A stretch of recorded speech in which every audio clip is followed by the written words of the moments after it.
La historia del dinero es también la historia del poder. Durante siglos, los imperios se levantaron sobre ejércitos, territorios y banderas. Pero el siglo XX trajo una forma de dominio más silenciosa y sofisticada: el dominio de la moneda. El dólar, nacido como símbolo de prosperidad y libertad, se transformó lentamente en la llave de una jaula invisible que pocos reconocen, pero de la que casi nadie escapa. Esa jaula no está hecha de barrotes ni de muros, sino de deuda, de confianza impuesta, de promesas sostenidas por papel y poder. Y lo más inquietante es que la mayoría de los prisioneros la defienden sin saberlo, creyendo que es libertad lo que en realidad es dependencia. Así nació la prisión del dólar, un sistema que no necesita violencia para someter, solo fe. El dinero alguna vez fue un medio, un puente entre el esfuerzo y la recompensa. Pero con el tiempo, ese puente se volvió el destino mismo. Ya no trabajamos para vivir, sino para sostener el flujo de una corriente que nadie controla del todo. El dólar, en su ascenso, se convirtió en una religión global. Sus templos son los bancos, sus profetas los economistas, sus escrituras los balances y sus rituales los mercados. Cada transacción, cada pago, cada deuda, fortalece las paredes de esa prisión que aparenta ser un paraíso de consumo y seguridad. Pero toda fe tiene su origen. El dólar no se impuso por casualidad, sino por diseño. Fue forjado en un contexto de guerra, de reconstrucción, de oportunidad y ambición. Estados Unidos comprendió algo que los antiguos imperios apenas vislumbraron. Quien controla el dinero no necesita conquistar territorios. Solo necesita que los demás crean que no hay alternativa. Y así, mientras el siglo XX avanzaba, el mundo entero comenzó a rendir tributo no a un emperador, sino a una moneda. La ironía es que el dólar nació bajo una bandera que proclamaba libertad. Pero su expansión global creó una red de dependencia que hoy aprisiona incluso a quienes más lo defienden. Los países acumulan dólares para protegerse, pero al hacerlo refuerzan el poder de su propio carcelero. Las empresas, los bancos, los gobiernos y hasta los ciudadanos comunes se arrodillan ante la estabilidad del dólar, sin advertir que esa estabilidad depende del desequilibrio de todos los demás. Cada billete verde es una promesa de control disfrazada de seguridad. Desde su origen, el dólar fue un proyecto geopolítico, no solo económico. La creación de la Reserva Federal en 1913 no fue un acto administrativo, sino la instalación del corazón de una máquina que transformaría el mundo. Una máquina que respira deuda y expulsa poder, que imprime confianza y compra obediencia. Su diseño permitió que un pequeño grupo de instituciones privadas tuviera el control de algo que todos necesitaban. Y así, sin disparar una sola bala, comenzó una conquista global sostenida por contratos, reservas y miedo. Una conquista que nadie vio venir, porque fue legal, limpia y elegante. A lo largo del siglo XX, el dólar se convirtió en el pulso del planeta. Cuando sube, el mundo respira. Cuando cae, el mundo tiembla. Sus fluctuaciones deciden el precio del pan, el valor del petróleo, el costo de la vivienda, el destino de economías enteras. Pero detrás de esa aparente racionalidad económica, hay un sistema de dominación más sutil que cualquier ejército. Uno que no conquista tierras, sino conciencias. Y cada vez que un país intenta liberarse de él, la respuesta no tarda en llegar: sanciones, bloqueos o crisis. El poder del dólar no se mide solo en riqueza, sino en obediencia. Estados Unidos descubrió que podía castigar sin invadir, destruir economías sin disparar, someter sin ensuciarse las manos. Las sanciones financieras se convirtieron en las nuevas armas de guerra. El sistema SWIFT, Los bancos globales, los organismos internacionales, todos funcionan como muros de esta prisión invisible. Y lo más inquietante es que el mundo entero colabora en mantenerlos de pie. Porque nadie quiere imaginar qué habría si esa fe se derrumba. Pero toda prisión tiene grietas. Y toda fe en algún momento se pone a prueba. Las crisis financieras, los rescates bancarios, la inflación descontrolada y las guerras monetarias han comenzado a erosionar la confianza ciega en el billete verde. China, Rusia, los países del BRICS y hasta los ecosistemas digitales han empezado a levantar alternativas. La historia parece repetirse. Todo imperio monetario termina creyendo que su poder es eterno, justo antes de caer. Y quizá el dólar esté entrando en esa etapa de fragilidad disfrazada de fortaleza. El oyente, en este punto, no debe buscar certezas. Porque este no es un relato de conspiraciones, sino de ciclos. Ciclos que comienzan con la promesa de libertad y terminan con la ilusión del control. El dólar, como antes la libra, el oro o la plata, no es más que un capítulo en una historia más grande, la del deseo humano de dominar y ser dominado. Y mientras ese deseo exista, habrá nuevas prisiones que llamar libertad. Esa es la verdadera paradoja del dinero. El poder que nos promete independencia es el mismo que nos ata. Por eso, al adentrarnos en esta historia, recordá algo esencial. El dólar no solo representa una moneda, sino una mentalidad. Una forma de fe colectiva que sostiene al mundo moderno. Comprender su origen, sus mecanismos y su alcance no es solo un ejercicio histórico, sino un acto de liberación. Porque quien entiende cómo funciona su prisión, ya dio el primer paso para salir de ella. Y en este viaje, más que buscar culpables, buscaremos comprender el precio real de la confianza.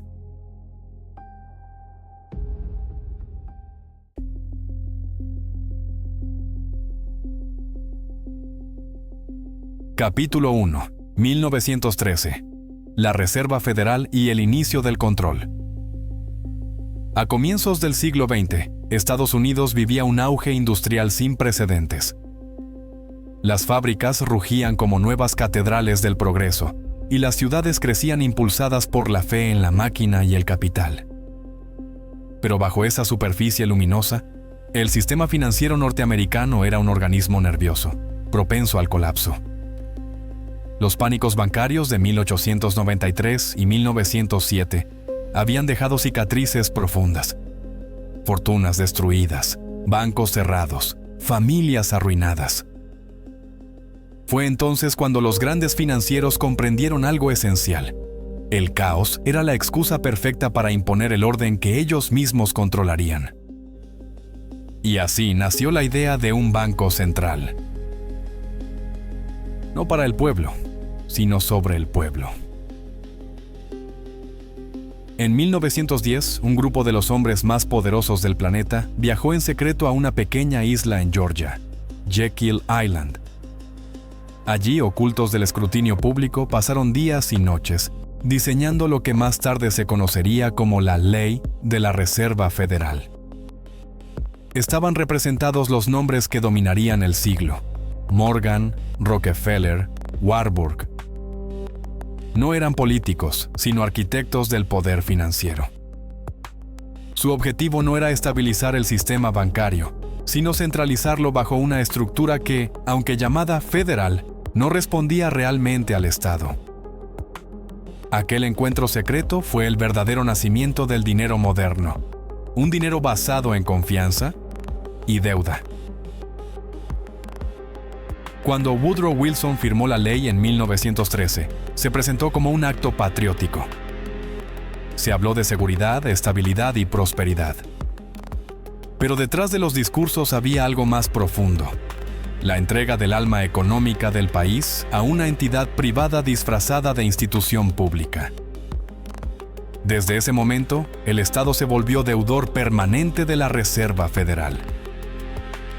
cada dólar emitido sería un pagaré, una deuda con interés, una promesa que encadenaría al futuro. La independencia nacional, que había sido el orgullo de la Revolución estadounidense, comenzó a medirse en bonos del tesoro y tasas de interés. El sistema que nació entonces tenía una lógica casi teológica. El dinero ya no representaba oro ni trabajo, sino fe.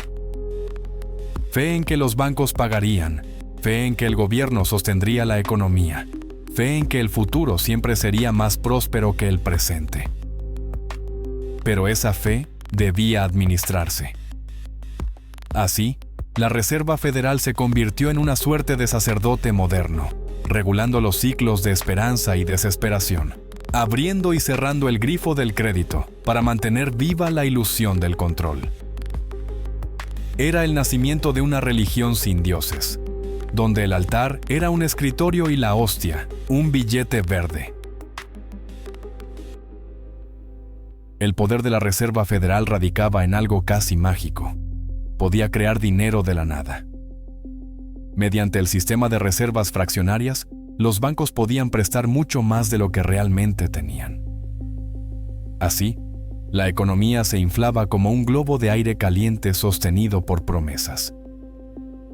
Y en cada expansión de crédito, la sociedad se ataba un poco más a la deuda. Los ciudadanos creían ser dueños de casas, tierras y empresas, pero en realidad eran rehenes de hipotecas, préstamos y letras firmadas. Se había inventado una nueva forma de esclavitud, la esclavitud voluntaria del crédito. La Primera Guerra Mundial fue el primer gran experimento de este sistema. Financiada en gran parte con deuda, demostró el poder casi ilimitado de la máquina monetaria. La Reserva Federal podía expandir la base de dinero para costear la guerra sin necesidad de oro, y los bancos obtenían beneficios gigantescos al financiar ambos bandos. Fue la primera vez en la historia que una nación pudo sostener un conflicto global gracias a la creación masiva de dinero. Y al final, cuando los cañones callaron, las deudas seguían vivas. Las naciones habían sido vencidas no solo por las armas, sino por los intereses acumulados. El oyente, en este punto, no debe buscar certezas, porque este no es un relato de conspiraciones, sino de ciclos. Ciclos que comienzan con la promesa de libertad y terminan con la ilusión del control. El dólar, como antes la libra, el oro o la plata, no es más que un capítulo en una historia más grande, la del deseo humano de dominar y ser dominado. Y mientras ese deseo exista, habrá nuevas prisiones que llamar libertad. Esa es la verdadera paradoja del dinero. El poder que nos promete independencia es el mismo que nos ata. Tras 1913, el ciudadano moderno dejó de ser dueño de su trabajo y pasó a ser gestor de su deuda. Todo lo que compraba, todo lo que soñaba, se medía en función del crédito. El dinero físico se volvió menos importante que la deuda digital, los números invisibles que crecían o desaparecían en un sistema cerrado. Y mientras tanto, el poder político se subordinaba cada vez más a los ciclos financieros. Las decisiones de los gobiernos ya no se tomaban en las urnas, sino en las juntas de la Reserva Federal. La democracia poco a poco comenzó a cotizar en bolsa. El siglo XX sería testigo de cómo este sistema se perfeccionaba. Guerras, crisis, rescates, cada evento reforzaba el papel de la Reserva Federal como árbitro del destino económico del mundo. Pero el precio fue alto. El ciudadano perdió el control de su moneda, de su tiempo y de su futuro. El dinero, que alguna vez fue un medio de intercambio, se convirtió en un instrumento de dominación. Lo que comenzó como un proyecto técnico, terminó siendo una prisión invisible, mantenida por la fe colectiva. Una prisión sin barrotes, sin muros, sin centinelas. Y así, desde 1913, el mundo entró en una nueva era, la era del control financiero absoluto. Los países ya no eran soberanos, sino deudores. Las personas ya no trabajaban por libertad, sino por crédito. La riqueza se transformó en deuda perpetua, y la fe en el dólar se volvió la religión más poderosa de la tierra. No hubo conquista militar más eficiente, ni credo más universal. Desde entonces, el mundo entero respira al ritmo de una institución que nadie eligió y que todos obedecen. Esa fue la verdadera revolución de 1913, el nacimiento del dinero como prisión.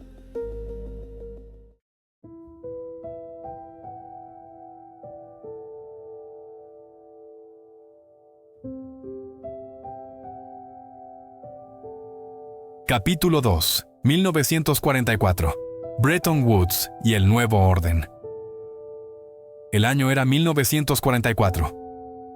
El mundo entero se encontraba exhausto, sangrante y a punto de reconfigurarse. En medio de la Segunda Guerra Mundial, mientras Europa ardía y Asia colapsaba, en un pequeño pueblo de New Hampshire llamado Bretton Woods, se reunieron 44 naciones para decidir el destino económico del planeta. Oficialmente, era una conferencia monetaria para reconstruir la estabilidad global. En la práctica, fue el momento en que Estados Unidos, dueño de 2/3 del oro mundial y del mayor poder industrial, impuso su visión del orden. Y con ello, nació una nueva forma de imperio. Un imperio sin ejércitos, construido con billetes, tasas y reservas. En las colinas tranquilas del Hotel Mount Washington, los delegados debatían conceptos como equilibrio de pagos, comercio y estabilidad monetaria. Pero detrás de las fórmulas y discursos técnicos, se jugaba algo más profundo, la definición misma de la libertad económica. El arquitecto británico, John Maynard Keynes, soñaba con un sistema equilibrado, con una moneda internacional neutral llamada Bancor. Pero los estadounidenses, liderados por Harry Dexter White, tenían otro plan: colocar al dólar en el centro de la arquitectura mundial. Bajo su propuesta, todas las monedas estarían ligadas al dólar, y el dólar, a su vez, al oro. Así se aseguraba que la fe global dependiera de una sola nación. El acuerdo fue presentado como un pacto de estabilidad. Cada país fijaría el valor de su moneda respecto al dólar, y Estados Unidos garantizaría la convertibilidad de cada billete en oro, a razón de $35 por onza. A primera vista, era un compromiso equilibrado, confianza a cambio de disciplina monetaria. Pero en el fondo, significaba otra cosa. El oro ya no sería el centro del sistema, sino el dólar. Quien controlara el dólar, controlaría el mundo. Así, en un salón rodeado de banderas y micrófonos, Estados Unidos selló su hegemonía con tinta invisible, la del crédito global. Tras la guerra, las ruinas de Europa se convirtieron en terreno fértil para el nuevo orden. Los países necesitaban dólares para reconstruirse, comprar maquinaria, importar alimentos. Y los dólares fluían desde Washington como ríos dorados. El manás Plan Marshall fue tanto una ayuda económica como una inversión política. Cada préstamo, cada crédito, era una cadena suave que ataba las economías extranjeras al sistema del dólar. Pronto, el billete verde reemplazó al oro como medida de valor y como símbolo de poder. La fe mundial ya no estaba en las bóvedas, sino en la promesa americana de abundancia infinita. En Bretton Woods también nacieron instituciones que perduran hasta hoy: el Fondo Monetario Internacional, FMI, y el Banco Mundial. Presentadas como guardianas de la estabilidad, pronto se convirtieron en los brazos financieros del nuevo imperio. Los países en crisis acudían a ellas en busca de ayuda, pero esa ayuda siempre venía con condiciones. reformas, ajustes, privatizaciones. Así, el dólar no solo dominó los mercados, sino también las políticas internas de las naciones. La deuda se transformó en herramienta diplomática y la economía en instrumento de poder geopolítico. Ya no era necesario invadir un país para controlarlo. Durante los años 50 y 60, el sistema pareció funcionar perfectamente. La economía global crecía, el comercio se expandía y los países confiaban en la solidez del dólar. Pero bajo esa superficie de prosperidad latía una contradicción peligrosa. Estados Unidos imprimía más dólares de los que podía respaldar con oro. Cada guerra, cada programa social, cada expansión del crédito erosionaba lentamente la promesa de convertibilidad. El oro permanecía quieto en Fort Knox, pero los billetes circulaban por el mundo como fantasmas multiplicados. La fe comenzaba a superar la realidad. En ese contexto, Charles de Gaulle, presidente de Francia, se atrevió a desafiar el sistema. En 1965 ordenó convertir las reservas francesas de dólares en oro, exigiendo la entrega física del metal. Fue un acto simbólico pero revelador. Muchos empezaban a sospechar que el oro detrás del dólar era más promesa que sustancia. La tensión creció y el equilibrio del sistema comenzó a agrietarse. A medida que más países pedían su oro, las bóvedas estadounidenses se vaciaban. El imperio monetario comenzaba a sentir el peso de su propio exceso. Sin embargo, en 1944, nadie podía prever esa caída. En Bretton Woods, el sueño aún era puro, revestido de palabras nobles: cooperación, estabilidad, crecimiento. Pero el diseño llevaba en su interior la semilla del desequilibrio. Un sistema global dependiente de una sola moneda y, por tanto, de una sola voluntad. Estados Unidos no solo exportaba productos, sino también su modelo, su deuda, su política. El dólar se volvió una extensión de su bandera. Y el resto del mundo, voluntaria o forzosamente, se arrodilló ante ese nuevo altar. El oyente, en este punto, debe imaginar el mapa del mundo como una telaraña dorada. En el centro, el dólar. En los bordes, las economías dependientes que giran a su alrededor. Cada movimiento en Washington se traduce en turbulencias en Tokio, en Londres, en Buenos Aires. La promesa de estabilidad global se convirtió en un mecanismo de vigilancia permanente.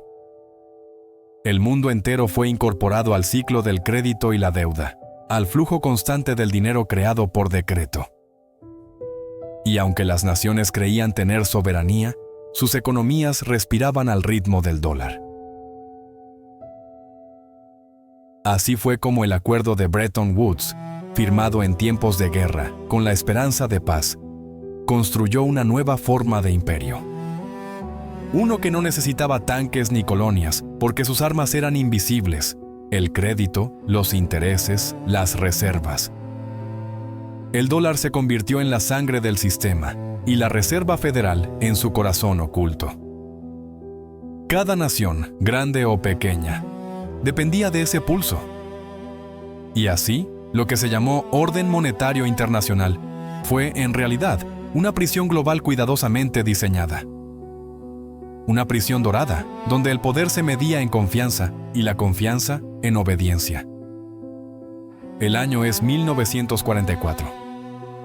El mundo aún huele a pólvora, a humo, a ceniza. Las potencias, exhaustas por el esfuerzo de la guerra, buscan no solo paz, sino estructura. En un pequeño pueblo de New Hampshire, Estados Unidos, representantes de 44 naciones se reúnen con un propósito que parece noble: reconstruir el mundo financiero sobre una base sólida. Allí, en los salones del Mount Washington Hotel, nace algo más que un acuerdo económico.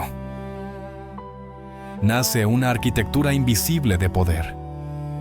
El dólar, respaldado por oro, se convierte en el nuevo eje del comercio mundial. Y bajo la promesa de estabilidad, se sella la dependencia global hacia una sola moneda. Nadie en esa sala podía imaginar que estaban construyendo una nueva prisión con muros hechos de papel y confianza. Las palabras fluyen con elegancia diplomática: cooperación, prosperidad, reconstrucción. Pero detrás de los discursos, el juego ya estaba decidido. Estados Unidos poseía 2/3 del oro mundial y una industria intacta. Europa estaba en ruinas, Asia, devastada. Nadie podía cuestionar al ganador. Así, mientras el economista británico John Maynard Keynes proponía una moneda global llamada Bancor, el estadounidense Harry Dexter White impuso otra visión: un sistema donde todas las monedas mirarían al dólar y el dólar al oro. La hegemonía se disfraza de estabilidad. El mundo acepta. Y la jaula comienza a cerrarse lentamente. Bretton Woods no fue solo un acuerdo técnico. Fue un acto de ingeniería geopolítica. El Fondo Monetario Internacional y el Banco Mundial nacen como instituciones guardianas del nuevo orden. Su misión: prestar dinero a las naciones necesitadas, mantener la estabilidad, evitar crisis. Pero cada préstamo traía consigo condiciones, reformas, ajustes, sacrificios. El control ya no se ejercía con ejércitos, sino con tasas de interés. La deuda se convierte en la nueva forma de sumisión. Y el dólar, respaldado por oro en apariencia, se transforma en el juez silencioso de la prosperidad de todos. Un nuevo imperio había nacido, sin necesidad de territorios. Solo hacía falta fe. Durante los años siguientes, el sistema funcionó. Las economías europeas resurgieron con el Plan Marshall, financiado por los mismos dólares que el sistema obligaba a usar. Cada país acumulaba billetes verdes en sus reservas, creyendo que podían canjearlos por oro cuando quisieran. Pero el oro no crece al ritmo de la ambición humana. Mientras más dólares circulaban, menos real era el respaldo. El equilibrio se sostenía solo por una ilusión colectiva: la confianza. El mundo prosperaba, sí, pero sobre una base cada vez más frágil.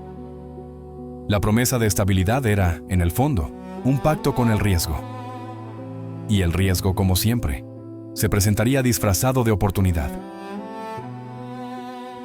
Los años 50 y 60 fueron la edad dorada del dólar. El comercio internacional florecía. Las fábricas estadounidenses producían, los bancos se expandían, y los países en desarrollo soñaban con modernidad. El dólar no solo era una moneda, era una religión económica. Creer en él era creer en el futuro, en el progreso, en el sueño americano extendido al mundo. Pero todo sistema basado en fe tiene un límite invisible: el momento en que la realidad empieza a pesar más que la creencia. A medida que EEU gastaba en guerras, programas sociales y expansión, sus reservas de oro comenzaban a agotarse. El espejismo de abundancia estaba a punto de fracturarse. Y cuando la fe se tambalea, el sistema entero tiembla. Francia fue la primera en dudar. Charles de Gaulle, con su visión nacionalista, exigió convertir los dólares franceses en oro físico. Buques enteros cruzaron el Atlántico cargando lingotes de vuelta a Europa. Era un gesto simbólico, pero devastador. Si otros países seguían el ejemplo, las reservas de Estados Unidos se evaporarían. El oro ya no alcanzaba para todos. La prisión de confianza se resquebrajaba. Y en los pasillos de Washington, los economistas comprendieron que el sistema que dominaba al mundo estaba construido sobre aire.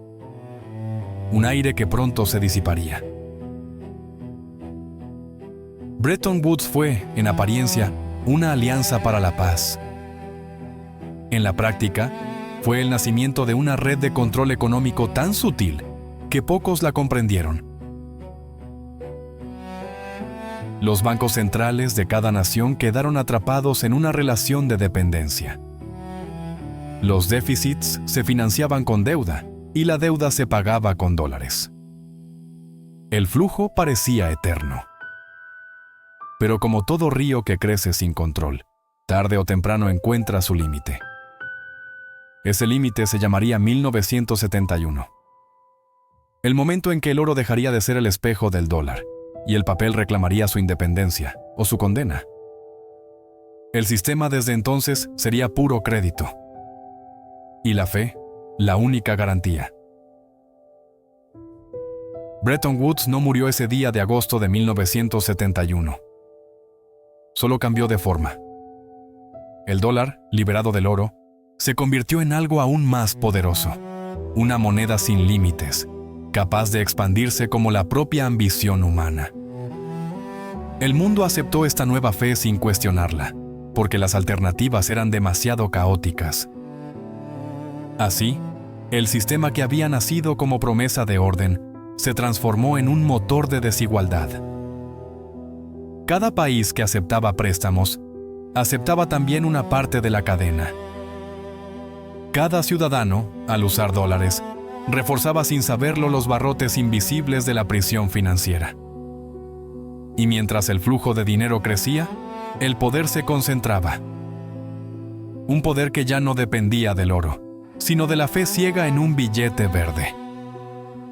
Una fe que, hasta hoy, sostiene al mundo. El oyente, en este punto, debería detenerse. Cerrar los ojos. Escuchar el eco de una decisión tomada hace más de 80 años, en un hotel de montaña. Porque lo que allí se firmó no fue un simple tratado. Fue el contrato que definió la era moderna del dinero. Un contrato que aún rige cada compra, cada deuda, cada guerra económica. Bretton Woods no es historia antigua. Es el presente disfrazado de pasado. Un recordatorio de que todo sistema basado en fe está condenado a probar su propia verdad cuando la fe se agota. Y ese momento, quizás, ya comenzó.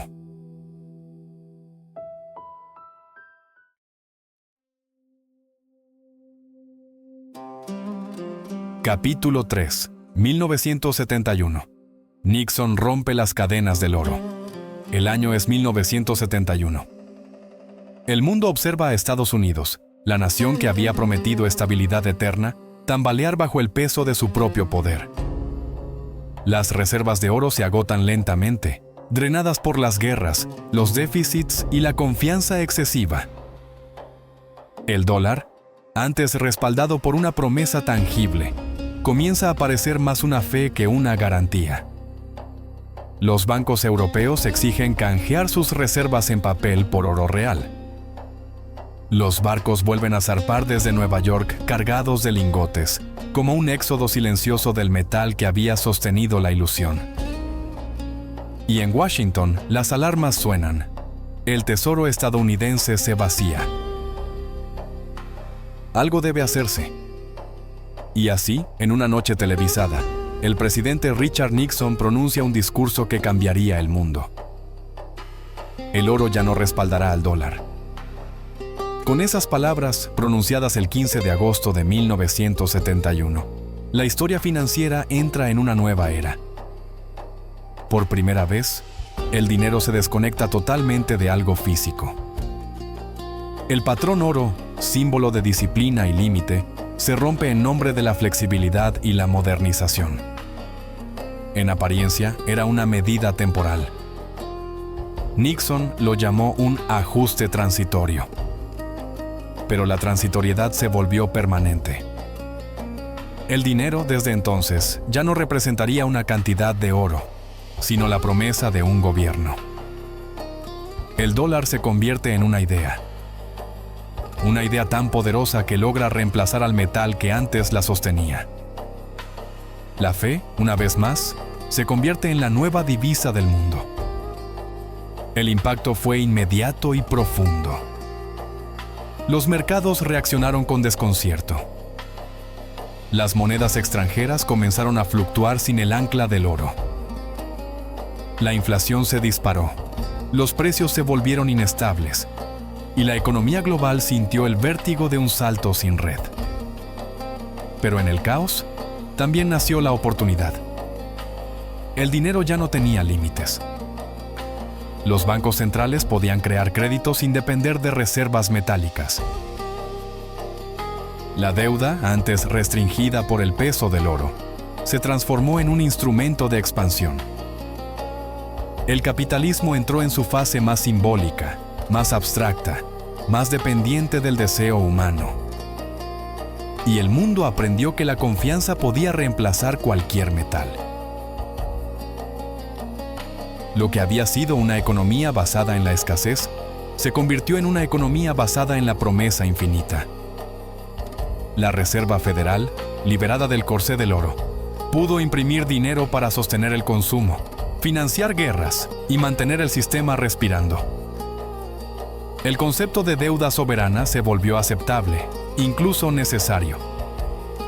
La máquina monetaria se transformó en un motor sin frenos. Cada crisis podía solucionarse con más liquidez, cada recesión con más crédito. El dólar, sin cadenas, se expandía por el planeta como una religión sin herejes. Pero la libertad absoluta también trajo consecuencias invisibles. Al romper las cadenas del oro, Nixon liberó al dinero, pero también a la ilusión.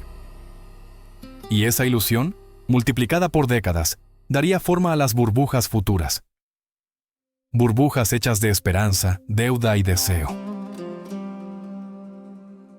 La década de los 70 fue un laboratorio económico. El petróleo se convirtió en el nuevo oro y el dólar en su intermediario sagrado. Estados Unidos negoció en silencio con Arabia Saudita. El crudo solo se vendería en dólares. Así nació el petrodólar, un acuerdo que extendió la hegemonía de la moneda americana más allá del oro, más allá del comercio, más allá del sentido. Las naciones, para comprar energía, debían acumular dólares. Y para obtenerlos, debían endeudarse, comerciar o someterse a las reglas del sistema financiero global. El billete verde, ahora sin respaldo físico, encontraba un nuevo tipo de oro, el control. El control del flujo energético, de la deuda, del comercio. El mundo entero respiraba al ritmo del dólar. Y pocos se atrevían a cuestionar quién sostenía la máquina. Pero algo más profundo estaba ocurriendo. El cambio no solo fue económico, sino filosófico. El oro había representado un límite, una forma de recordar que la riqueza debía tener una base real. El dinero fiduciario, en cambio, borró ese límite. Ya no había frontera entre el valor y la ilusión. El precio se volvió opinión. Y la economía se transformó en una narrativa compartida, una historia contada por gobiernos, bancos y mercados. Una historia donde la fe, y no el metal, determina la estabilidad de los pueblos. Lo que antes brillaba por su peso, ahora brillaba por consenso. Y ese consenso, tan frágil como la mente humana, se convirtió en el nuevo patrón del mundo. El dólar fiduciario trajo consigo una paradoja. Por un lado, ofrecía flexibilidad, crecimiento y poder de maniobra. Por otro, sembraba las semillas de la inflación, la desigualdad y la especulación desenfrenada. Las burbujas financieras se convirtieron en parte natural del sistema. Y los bancos aprendieron que el riesgo podía trasladarse, disolverse, repartirse, pero nunca desaparecer. El dinero sin límite transformó la ética del trabajo en la ética del crédito. La riqueza dejó de crearse y empezó a multiplicarse por deseo. Y en esa multiplicación, el mundo olvidó la diferencia entre valor y precio, entre tener y deber, entre riqueza y deuda eterna. Para muchos, 1971 fue el año de la liberación del dinero. Para otros, fue el inicio de su encarcelamiento más sutil. porque sin el oro que lo limitara, el dólar se volvió un espejismo sin horizonte. Una promesa infinita que, al expandirse, también corrompe. Las naciones comenzaron a medir su poder no en oro, sino en deuda. Los ciudadanos, su éxito no en producción, sino en consumo. Y la economía global se transformó en un ciclo perpetuo de crédito, intereses y rescates. Un ciclo donde la confianza, y no el oro, mantiene en pie el edificio. Un edificio sin cimientos, sostenido por fe, pantallas y números. Un templo invisible, donde todos rezan al mismo símbolo, el dólar. El oyente, en este punto, debe imaginar el silencio que siguió al anuncio de Nixon. Un silencio que no fue solo económico, sino espiritual. Porque el fin del oro no fue simplemente una decisión política. Fue un cambio en la conciencia del valor. El dinero dejó de ser una representación del esfuerzo y se volvió una representación del deseo. Desde ese momento, cada billete impreso es un acto de fe. Cada transacción, una oración por estabilidad. Y cada crisis, un recordatorio de que incluso las creencias más firmes pueden desvanecerse. El oro cayó, pero la ilusión se mantuvo. Y así, la prisión del dólar se hizo más grande, más luminosa y más invisible.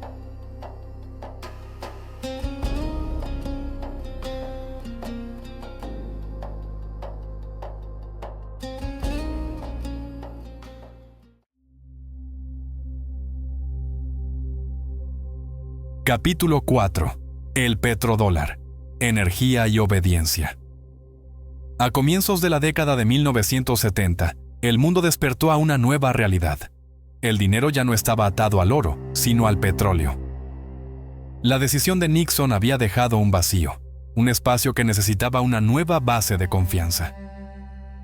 Y esa base sería negra, viscosa y ardiente: el crudo. Estados Unidos comprendió que si ya no podía respaldar su moneda con metal, debía hacerlo con necesidad. El petróleo era esa necesidad universal, la sangre que mantenía en movimiento a la civilización industrial. Así nació uno de los pactos más influyentes y menos comprendidos del siglo XX. Un acuerdo silencioso, sellado entre Washington y Riad, entre poder militar y riqueza energética. Arabia Saudita, a cambio de protección, vendería su petróleo exclusivamente en dólares. Y con ese gesto, el billete verde encontró un nuevo altar. Ya no era el oro lo que lo sostenía, sino el hambre energética del planeta. Aquel pacto, firmado sin fanfarrias, redibujó el mapa económico mundial. Cada país que necesitara petróleo debía primero obtener dólares.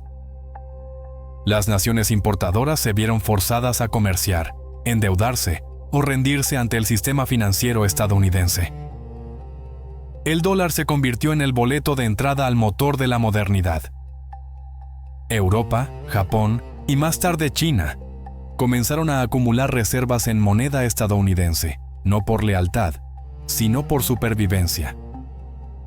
El dinero dejó de ser un medio de intercambio para convertirse en un instrumento de obediencia. Y en el centro de todo, el petróleo, el nuevo patrón del valor. Mientras el oro dormía en bóvedas, el crudo ardía en los motores del mundo. Y con cada barril vendido, el dólar se fortalecía un poco más. Era un sistema perfecto, invisible, eficiente y casi imposible de desafiar. Los años 70 fueron testigos de cómo este nuevo orden se consolidó a través de crisis cuidadosamente gestionadas. En 1973, la OPEP, dominada por los países árabes, impuso un embargo petrolero como respuesta a la guerra de Yom Kippur. Los precios se dispararon. Las economías occidentales se paralizaron. Y mientras el mundo sufría, Estados Unidos emergía con más poder que nunca. Porque aunque el petróleo subía, seguía cotizando en dólares, Cada barril vendido significaba más demanda de la moneda norteamericana. El sufrimiento ajeno alimentaba la fortaleza del imperio financiero. La dependencia energética se transformó en dependencia monetaria.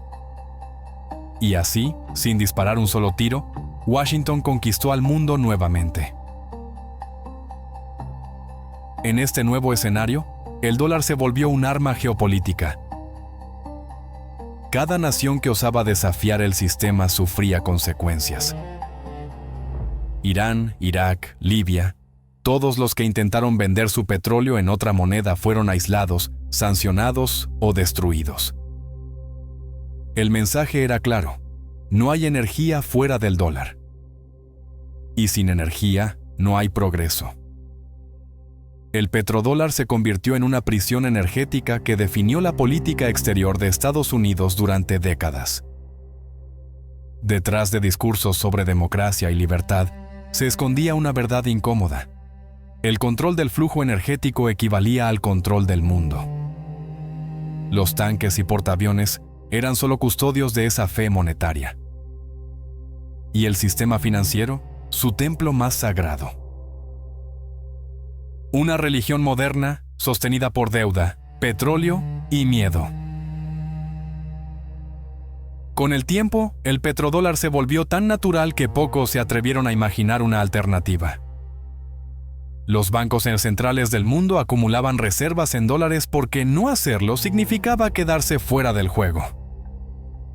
Los mercados bursátiles, las transacciones internacionales, los préstamos, todo giraba en torno a una sola divisa. Era como respirar un aire invisible. Nadie lo veía, pero todos dependían de él. Y cuando alguien osaba cuestionarlo, la maquinaria global respondía con sanciones, bloqueos o guerras económicas.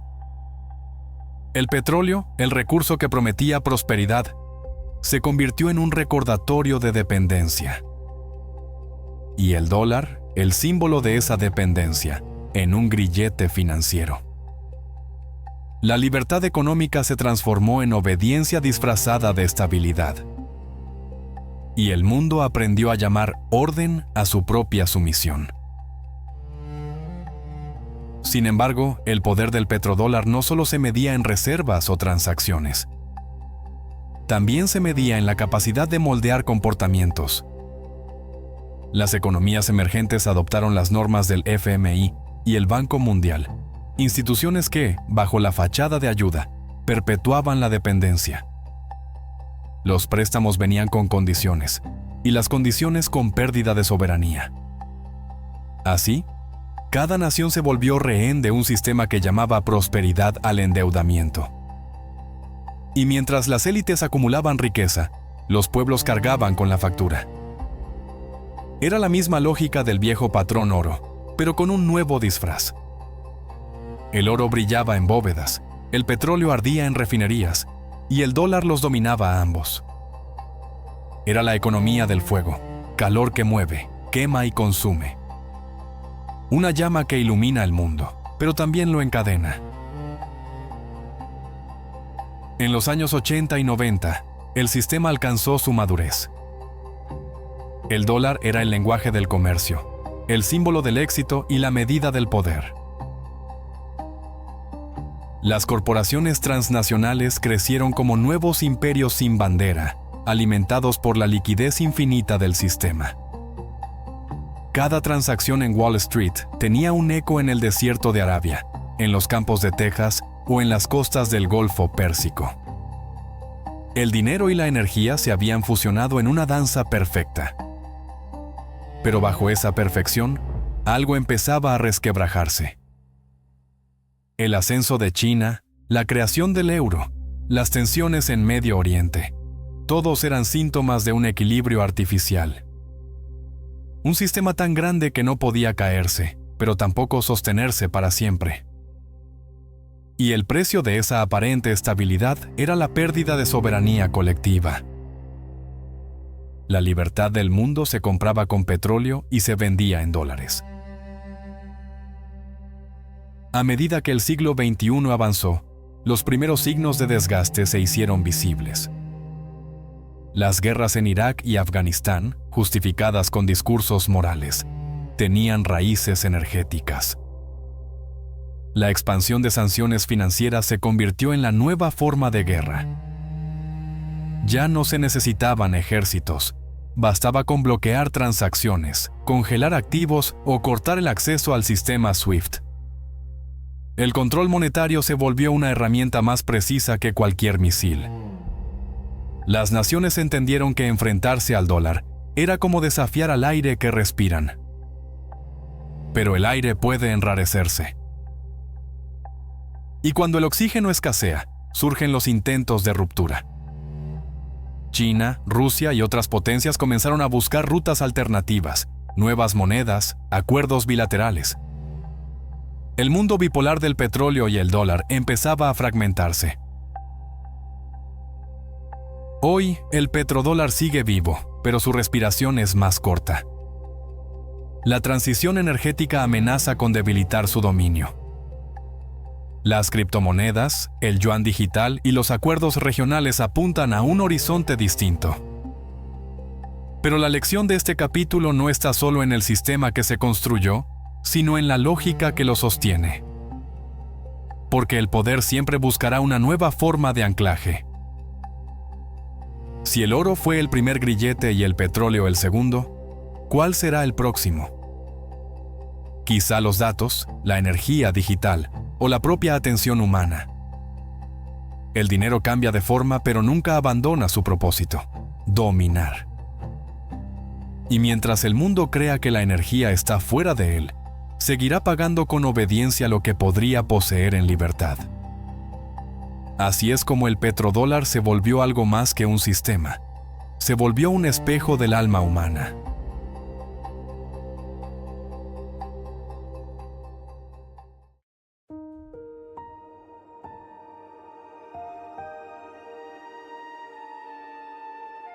Capítulo 5.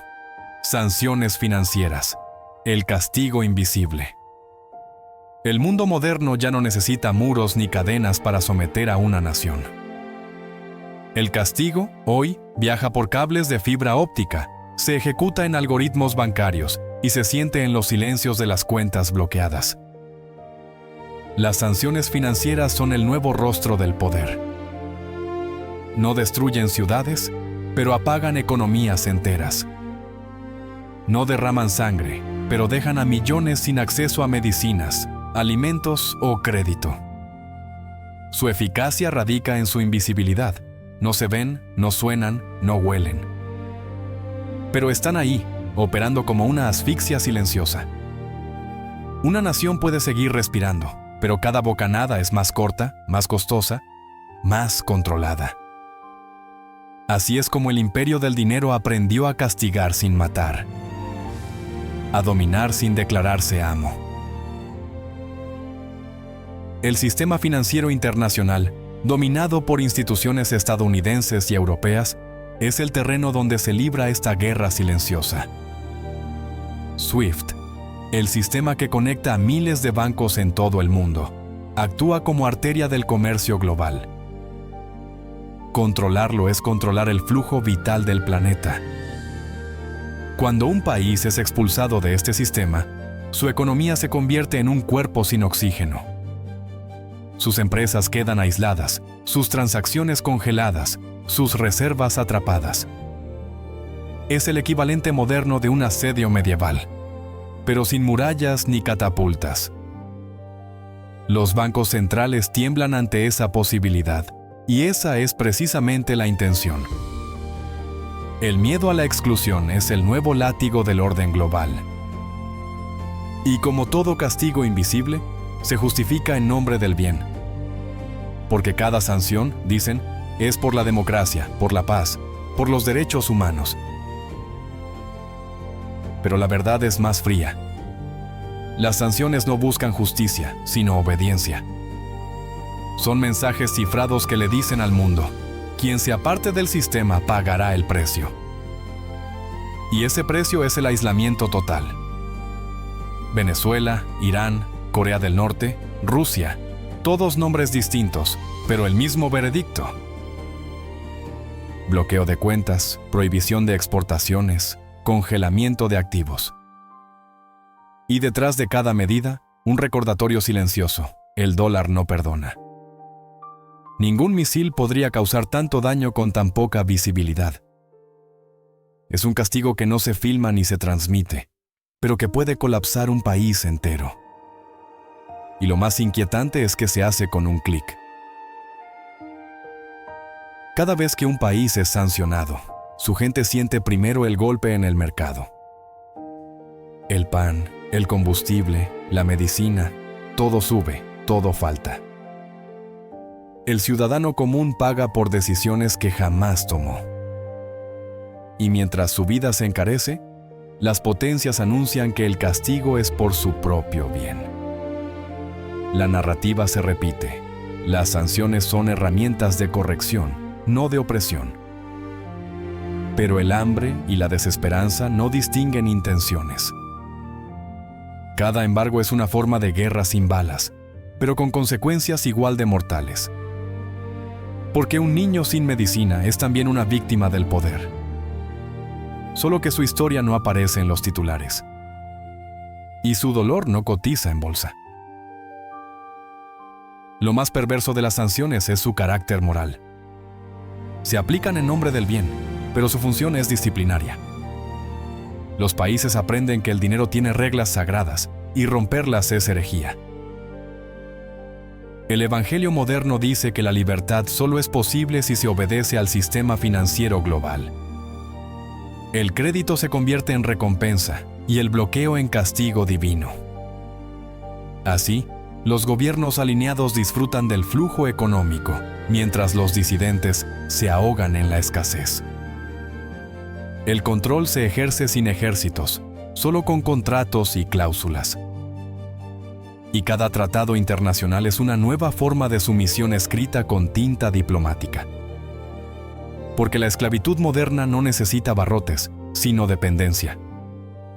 Y el castigo invisible es su garante más eficaz. En este escenario, el dólar y el sistema financiero global se transforman en jueces y verdugos. Un país puede perder acceso a tecnología, crédito o mercados de un día para otro. Basta una orden ejecutiva, una resolución del Tesoro, un comunicado del FMI. Y el flujo se corta, como si alguien cerrara una válvula invisible. Las empresas huyen, los inversores retiran su dinero, los bancos dejan de prestar. La economía colapsa sin bombas, solo con silencio. Esa es la perfección del castigo moderno. Nadie parece responsable. Los gobiernos sancionadores alegan moralidad, los bancos alegan cumplimiento, las corporaciones alegan miedo. Y mientras tanto, las víctimas no tienen a quién culpar. Porque el verdugo se oculta tras una red de firmas y sellos. El siglo XXI trajo consigo una sofisticación aún mayor. Ya no basta con bloquear naciones. Ahora se sancionan individuos, empresas, incluso plataformas digitales. Las sanciones se personalizan, se vuelven quirúrgicas. Cada cuenta, cada transferencia, cada activo puede convertirse en objetivo. Y el miedo a ser bloqueado genera autocensura económica. Los bancos prefieren no operar con ciertas regiones, por precaución. El comercio global se vuelve un campo minado de restricciones invisibles. Y la confianza, ese bien tan frágil, se convierte en arma. Porque el control absoluto no se logra castigando a todos, sino haciendo que todos teman ser castigados. El miedo se convierte en la moneda más estable del sistema. Mientras tanto, los países que han sufrido estas sanciones comienzan a construir rutas paralelas. Rusia y China crean sistemas alternativos a SWIFT. Irán comercia en monedas locales o en trueques energéticos. El BRICS discute la creación de una divisa común, basada no en fe, sino en recursos. Pero los cimientos del orden financiero son profundos, y romperlos es como desafiar la gravedad. Cada intento de independencia monetaria se enfrenta a sabotajes, presiones o guerras. El castigo invisible no solo busca doblegar economías, sino prevenir que otras se atrevan a intentarlo. Así, el control se perpetúa por imitación y miedo. Y el dólar sigue siendo el idioma obligatorio del poder. No porque sea más justo, sino porque aún nadie ha inventado un lenguaje más libre. Pero incluso los imperios invisibles tienen fecha de expiración. La digitalización del dinero, las criptomonedas y las monedas digitales de los bancos centrales están reescribiendo las reglas del juego. El poder financiero se fragmenta, se descentraliza, se multiplica. Y lo que antes era un castigo desde un solo centro, ahora puede volverse un juego de múltiples tronos. El desafío no será escapar del control, sino reconocer sus nuevas formas. Porque el castigo invisible puede mutar, pero no desaparece. Solo cambia de rostro. De sanciones a algoritmos, de bloqueos financieros a censura digital. El nuevo orden no necesitará bancos para castigar, bastará con desconectar. Y esa será la sanción más silenciosa de todas. El oyente, una vez más, no debe buscar héroes ni villanos. Porque el castigo invisible no pertenece solo a los poderosos. Está presente en cada acto de obediencia automática, en cada miedo a perder acceso, en cada silencio cómodo. El sistema financiero global es solo el espejo ampliado de nuestra psicología colectiva. Así como las naciones temen ser sancionadas, los individuos temen ser excluidos. Y mientras ese miedo gobierne, el poder no necesita cadenas. Solo necesita nuestra complicidad. Porque todo castigo invisible comienza con una aceptación voluntaria. La fe que sostiene al dinero es la misma que sostiene al miedo. Y solo cuando comprendamos eso, comenzará la verdadera libertad.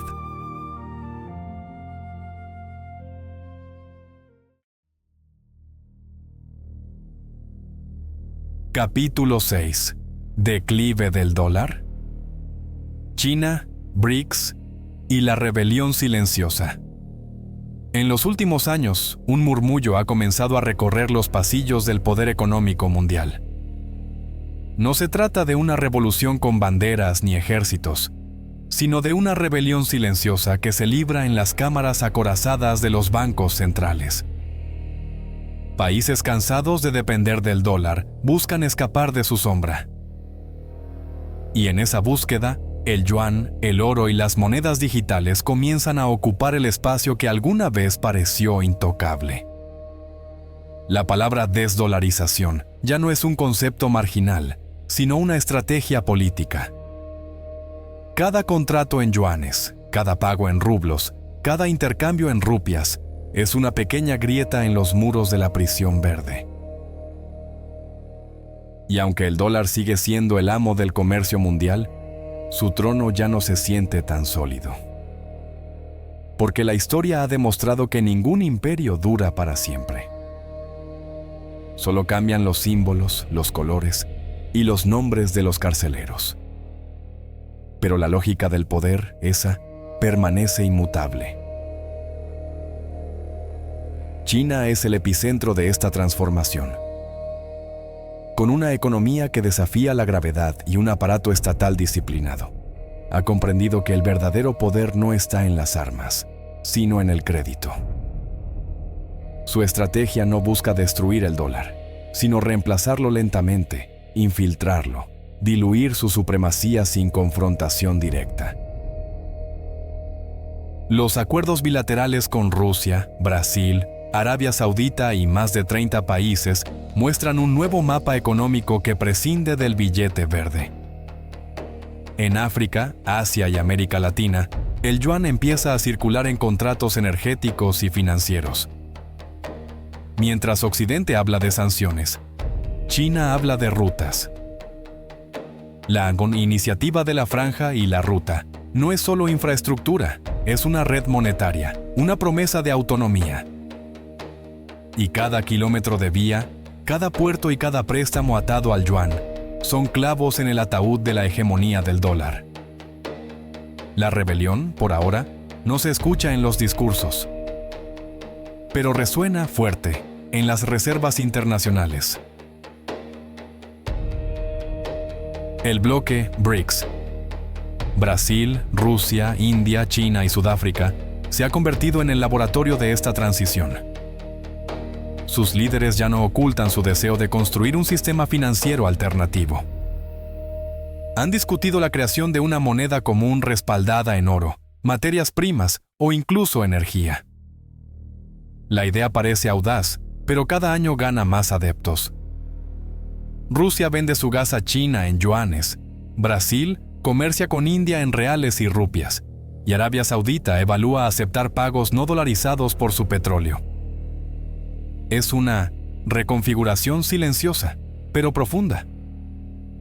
El FMI y el Banco Mundial observan, cautelosos, mientras el mapa financiero se vuelve multipolar.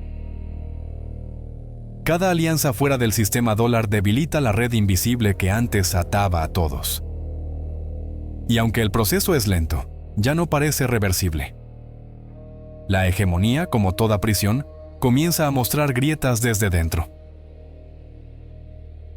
Sin embargo, el poder del dólar no radica solo en su uso, sino en su confianza global.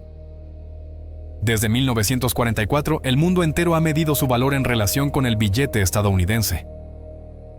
Reservas, préstamos, comercio, deuda, todo gravita alrededor de su estabilidad. Esa fe colectiva no desaparece fácilmente. Aunque los países diversifican sus reservas, los inversores aún corren hacia el dólar en tiempos de crisis. Es un reflejo condicionado, un instinto que mezcla seguridad y dependencia. Por eso, la pregunta no es si el dólar caerá, sino ¿cuándo y por qué? Porque cuando una moneda deja de representar estabilidad y comienza a simbolizar dominación, su caída se vuelve inevitable. El problema no es la debilidad del rival, sino el exceso de confianza del imperio. Y el dólar, como todo imperio, ha comenzado a confundir obediencia con respeto. Mientras tanto, el oro regresa como refugio silencioso. Los bancos centrales del mundo han vuelto a acumular lingotes, una señal de desconfianza hacia el dinero de papel. China y Rusia en particular han comprado cantidades récord en los últimos años. El metal que alguna vez simbolizó la prisión del patrón oro ahora resurge como símbolo de independencia. El oro no se imprime, no se congela, no se sanciona. Representa el límite físico frente al exceso digital. Es el recordatorio silencioso de que la riqueza, para ser real, necesita anclarse a algo tangible. En un mundo de promesas electrónicas, el brillo del oro vuelve a tener sentido. Y ese brillo, aunque discreto, refleja una verdad incómoda. El sistema empieza a desconfiar de sí mismo. La fe se erosiona, y con ella, la base de la prisión monetaria. Pero el desafío más disruptivo no viene del metal, sino del código.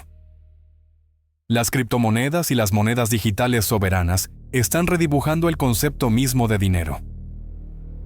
El Payuan digital, lanzado por China, no solo busca eficiencia, sino control.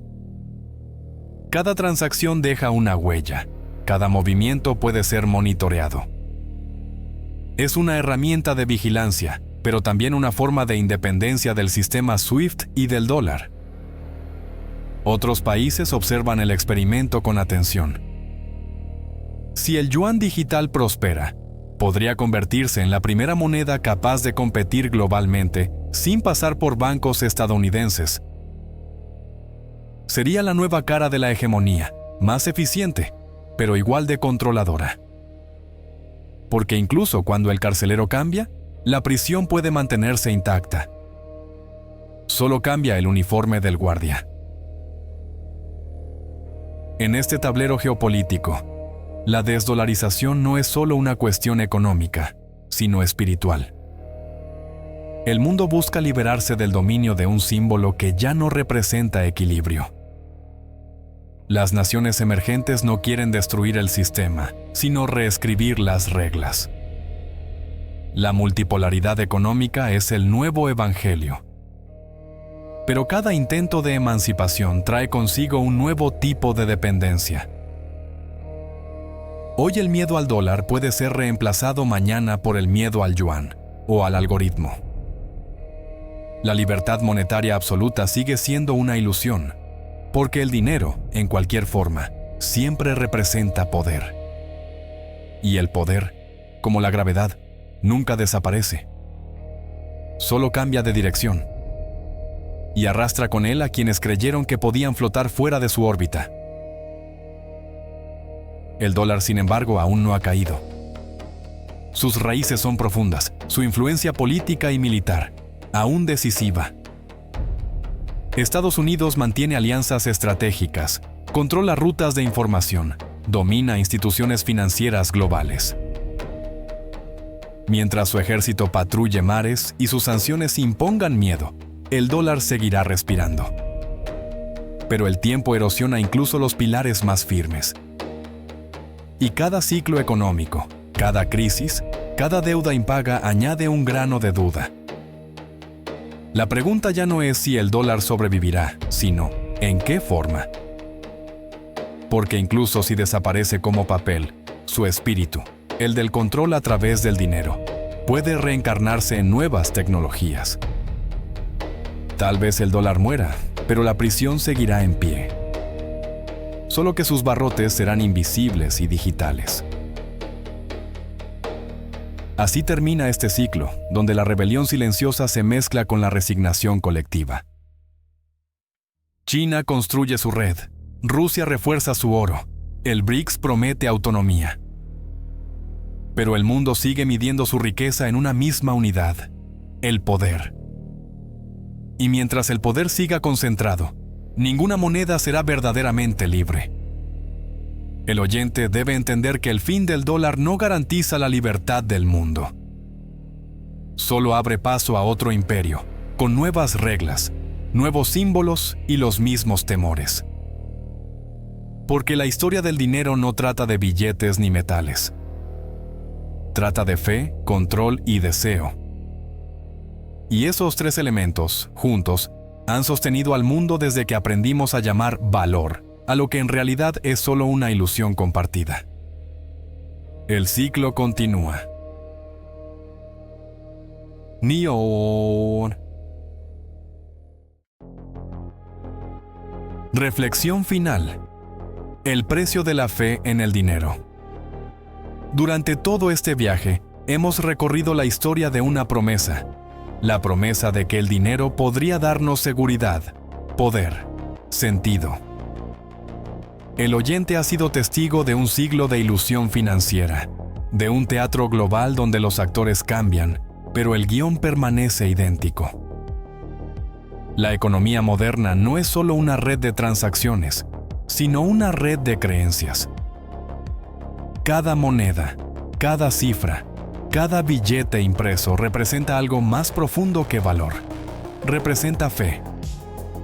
Fe en los gobiernos, fe en los bancos, fe en la estabilidad de un sistema que prometió orden a cambio de obediencia. Pero como toda fe ciega, su precio es el sacrificio de la libertad. Porque mientras más creemos en la seguridad del dinero, más nos alejamos de la seguridad interior. Y cuando la fe se convierte en dependencia, deja de ser una elección. Entonces comprendemos que no somos dueños del dinero, sino que Él nos posee a nosotros. Esa es la prisión más antigua del mundo. El siglo XX nos enseñó a adorar cifras y a desconfiar de silencios. Nos acostumbramos a medirlo todo: la vida, el tiempo, la felicidad, el éxito, incluso la fe. Cada cosa debía tener un precio, cada esfuerzo una recompensa tangible. Pero al hacerlo, olvidamos que las cosas más valiosas, la calma, el amor, la verdad, no pueden cotizarse en ningún mercado. El dinero se volvió nuestra religión global, sin templos, sin dioses visibles, pero con millones de fieles obedeciendo sus rituales diarios.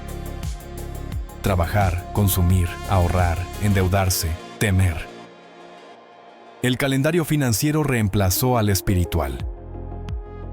Y así, con aparente libertad, nos encerramos en un sistema donde la fe no está dirigida al cielo, sino al banco. El verdadero milagro del dólar no fue su valor económico, sino su capacidad para hacernos creer que sin él no hay futuro. Esa creencia fue su victoria más silenciosa. Hoy, cuando el mundo cuestiona la hegemonía del dólar, deberíamos preguntarnos algo más profundo. ¿Somos libres si todo depende de una moneda? La respuesta no está en los mercados ni en los gobiernos, sino en la conciencia de cada ser humano. Porque mientras la estabilidad de nuestra vida se mida por el tipo de cambio, seguiremos siendo esclavos de una ilusión. El dinero es una herramienta, pero la mente lo convirtió en identidad. Nos enseñaron a decir tengo en lugar de soy, y en esa simple diferencia se esconde todo el peso del engaño. Creer que el bienestar proviene de la acumulación y no del equilibrio interior fue el error más costoso de nuestra era. La civilización moderna no se sostiene sobre oro ni petróleo, sino sobre la confianza en el valor de algo que no existe físicamente. Y cuando esa confianza se desvanezca, todo el edificio financiero se volverá polvo digital. Solo entonces recordaremos que la verdadera riqueza nunca estuvo en el bolsillo, sino en la mente. Y que la libertad comienza cuando dejamos de obedecer lo invisible. En el fondo, el dinero siempre ha sido un espejo. Refleja nuestras esperanzas, nuestros miedos, nuestras aspiraciones. Pero también refleja nuestra fragilidad espiritual. Porque quien necesita poseer para sentirse pleno, nunca dejará de temer perder. Y ese temor es la raíz de toda manipulación. El sistema monetario se alimenta de nuestra inseguridad colectiva, de esa sensación de escasez que nos mantiene obedientes. Cada publicidad, cada deuda, cada tasa de interés es un recordatorio de que nunca es suficiente. Y así, la rueda sigue girando. No porque sea inevitable, sino porque creemos que lo es. El poder más fuerte no necesita cadenas. Solo necesita creencia. Tal vez el verdadero despertar financiero no consista en destruir el sistema, sino en verlo tal como es. Cuando comprendemos que el dinero solo tiene el valor que le otorgamos, recuperamos una parte de nuestra libertad. No se trata de rechazarlo, sino de colocarlo en su lugar correcto, el de herramienta, no de amo. Quien usa el dinero con conciencia no teme perderlo. Porque entiende que el valor real no puede medirse en números, sino en serenidad. En esa comprensión se esconde la revolución más pacífica y profunda posible. Una revolución interna, invisible, sin pancartas ni discursos. Solo el silencio de quien ha dejado de creer ciegamente. El dinero pierde su poder cuando ya no gobierna nuestras emociones. Y ese instante marca el inicio de una nueva forma de riqueza. El oyente, después de tantos capítulos, ya no es un espectador. Es parte de la historia, un alma que ha recorrido los corredores de la economía y ha sentido su peso en el espíritu. Quizás ha comprendido que cada dólar en circulación representa horas de vida intercambiadas por promesas. Horas que nunca regresan, momentos ofrecidos a cambio de estabilidad que rara vez llega. Y en ese reconocimiento surge una verdad luminosa. La vida no puede ser hipotecada. El tiempo, no el dinero, es el verdadero capital. Quien administra su atención, administra su destino. Y quien entrega su mente a la obsesión del valor externo, pierde el control del valor interno. Por eso, la libertad no empieza en la cuenta bancaria, sino en la conciencia. Esa es la única moneda que no puede ser devaluada. El futuro del dinero es incierto, pero el futuro de la conciencia no debería serlo. Cada generación elige en qué quiere creer. Algunos seguirán confiando en el dólar, otros en el oro, otros en el algoritmo. Pero quienes confíen en sí mismos habrán escapado del sistema más poderoso de todos. Porque ninguna crisis puede robar la calma del que entiende que la abundancia no se imprime. Se cultiva, como la sabiduría o la paz. Y esa abundancia interior no cotiza en Wall Street, pero puede sostenerte cuando todo colapsa. Ese será el verdadero oro del futuro. No el que brilla, sino el que ilumina. El que no se guarda en bóvedas, sino en el alma.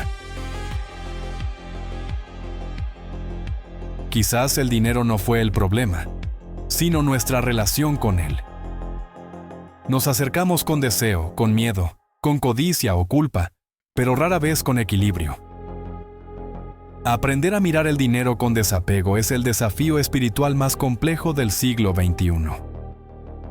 Porque significa desactivar siglos de condicionamiento. Significa recordar que el valor no se impone, se crea, se comparte, se vive. Y que la abundancia más real es la que no necesita ser demostrada. Mientras creamos en el dinero más que en nosotros, seguiremos atrapados en una cárcel sin muros. Pero cuando el corazón recupere su papel en la economía de la vida, la historia cambiará. No porque el sistema caiga, sino porque ya no tendrá poder sobre nosotros. Ese será el verdadero final del dólar. Así, mientras el sonido se desvanece y el silencio envuelve esta última reflexión, recuerda esto. El poder más fuerte no necesita cadenas. Solo necesita creencia. Pero tú puedes elegir en qué creer. Puedes elegir soltar el miedo al futuro y descansar en la serenidad del presente. Porque ningún sistema económico puede dominar a quien vive consciente de su valor. Esa es la enseñanza final, el último secreto que el dinero no puede comprar.